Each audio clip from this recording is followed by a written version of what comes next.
వినాయక చవితి చేస్తా, ఎన్నో చోట్ల చేస్తాను. అది ప్రేమతో కాదండి, వినాయకుడి పైన ఒక కాంపిటీషన్.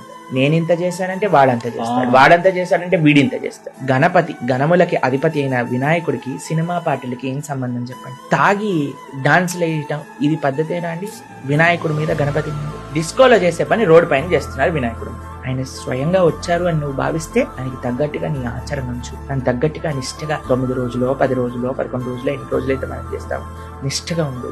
గణపతికి శాస్త్రంలో ఒక రూపం ఉన్నది, ఇలా కూర్చుంటాడు, ఇలా ఉంటాడు. గణపతి యొక్క విగ్రహాల్ని సినిమా యాక్టర్ల రూపాలలో, రాజకీయ నాయకుల యొక్క రూపాలలో, ఏ రకమైన ఏది వస్తే ఆ రూపాలలో గణపతికి అంటూ ఒక రూపం ఉందండి. మిగతా దేవుళ్ళ రూపాలలో కూడా చేయాల్సిన అవసరం లేదు. గణపతికి ఒక రూపం ఉంది, ఆ రూపం. ఎందుకంటే ఈ రోజు అన్ని కూడా మారిపోతున్నాయి. పిచ్చి పిచ్చి ఆలోచనలు, అన్ని కలుషితమైన భావనలన్నీ ఉత్సవాలలో కలిసిపోతున్నాయి. అందుకే ఇప్పుడు శాస్త్రము తెలిసిన వారు ఈ విషయాల గురించి మాట్లాడారు. కాబట్టి వినాయకుడికి ఒక రూపం ఉంది, ఆ రూపంలో గణపతిని తీసుకుంటాడు. కరెక్ట్. పర్యావరణానికి ఎటువంటి హాని కలగకుండా మట్టి గణపతి, ఏదో ప్లాస్టర్ ఆఫ్ ప్యారిస్ అవి చేసి ఇళ్లలో పడేసి దాని తర్వాత దానిపైన తొక్కేస్తుంటారు చూసి, కూర్చుని టాక్ టాక్ టాక్ టాక్ అని కొట్టేసి ఇలాంటివి లేకండి. మట్టి గణపతి. మన ఖైరతాబాద్ వినాయకుడు కూడా మట్టితో చేస్తున్నారు, కానీ అంత పెద్ద గణపతిని చేసినప్పుడు మనం మిగతా ఎందుకు చేయలేదు? ఖచ్చితంగా చేయొచ్చు.